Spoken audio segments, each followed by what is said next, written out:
Hi, I'm here at the Millionaire Corner, and I'm at the Writer's Block with Kent, and we're talking about what you should be checking out this week on our website. How you doing today? I'm okay.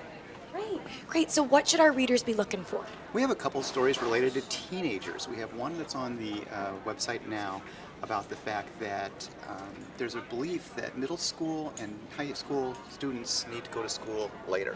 They need to start their school day later because they're not getting enough sleep. What happens is, when you reach your teenage years, your circadian rhythm changes, and it's hard for you to get to bed by, say, 10 o'clock at night. The teenagers are far more likely to want to go to bed at 11 or 12. If they're still getting up at 6 o'clock in the morning to get to school at 7:45 or 8 or even 8:30, they're only getting 6 hours of sleep. And even at that age, pediatricians recommend 8.5 hours of sleep.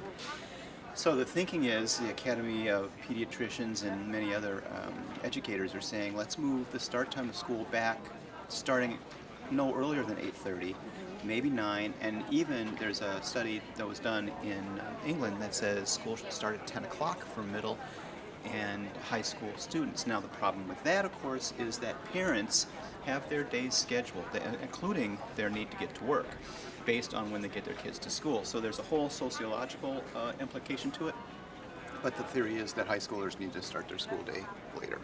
Do you think this is going to happen? It's going to be really hard to do. I mean, although they say that there are 15% of school districts in the United States at this point that do start at 8:30 at the middle and high school level. Most everybody else starts earlier than that, so it's something that would be really hard to implement. But pediatricians are saying let's give it some thought, and apparently there's an awful lot of studies that are going on in that area.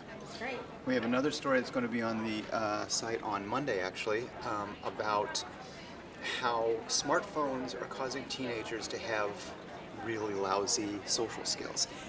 If they spend all of their time looking at their smartphone, they don't spend as much time interacting with having human-to-human interaction. Right. And the study was really cool.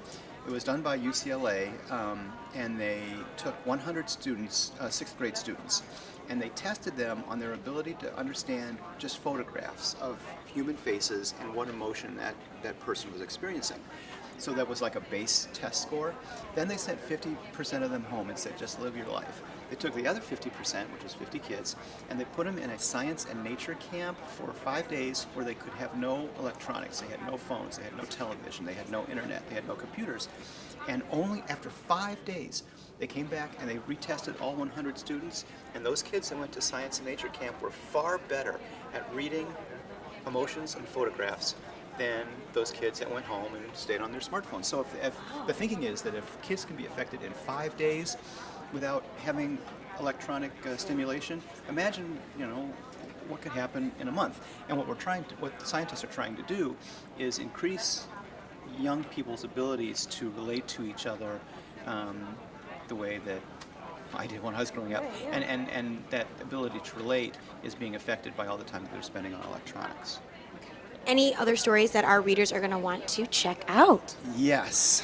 Part of our Investor Pulse series of questions, we asked investors whether they participate in fantasy football, because everybody participates in fantasy football, except affluent investors.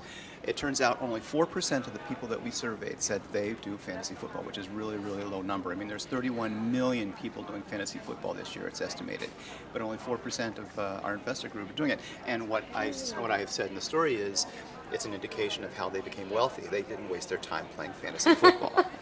How you doing today, Donald? Well, fine. Labor Day weekend. Yes. Very good. Very Yeah. exciting. So that's the end of the summer. It has not been a very hot summer at the box office. My blog this week talks about that box office is maybe like 20% down for the summer Wow. over the last year. And summer is like a crucial time for, it's one of the most profitable, movie seasons for theater owners. Followed by, the winter, the winter holidays, Yeah, I was gonna Thanksgiving, say, yeah. Christmas. So it's up now to the films of fall and to the winter holiday movies to step up. The fall movie season is different from the summer movie season, and that's what the blog is about. Whereas summer movies are blockbusters and family fare and sequels and Right, yeah. franchises, very franchise friendly. Fall is a more thoughtful time. It's a more high-minded time with kids going back to school. It's more adult-oriented fare. It's film festival standouts. It's films that have been deemed to have award potential. So the blog this week is a preview of some of the more exciting films of the fall, such as, did you read Gone Girl? I did not read Gone Girl, but I do want to see the movie. Yeah. So that's going to be big. I'm looking forward to St. Vincent, which is Bill Murray and Melissa McCarthy, and some other something unconventional from Bill Hader and Kristen Wiig from formerly of Saturday Night Live, the Skeleton Twins. They play siblings who are reunited after both try to commit suicide. So, welcome to the fall. Oh, my goodness. So we have that. Next week we're starting a series on the American Dream. Oh. We asked affluent investors how they would define the American dream. Is it educational opportunities? Is it equal opportunity for all? Is it owning a home? Is it retiring when you want? And we got back their responses on that. We'll be looking at the American dream, whether the American dream is attainable for future generations. Will they struggle more than previous generations? So we have that to look forward to next week. All right. And what about your blog, young lady? Well, we're going to be talking about being green with envy. Green is great this fall. It's a really big color. And we talk about how Army's coming back as a featured color, and Emerald is really big. Emerald was really big, I feel, last fall too. And then Hunter Green's always a staple. You can't go wrong if you own a great Hunter Green, like cashmere scarf or a Hunter Green bag. And I have some great items that I scoured the internet for that you are going to want to purchase. So you're going to want to stop by this Monday to check out my blog on all the green essentials you're going to need. I'm Heather Kiley. Thanks so much for stopping by.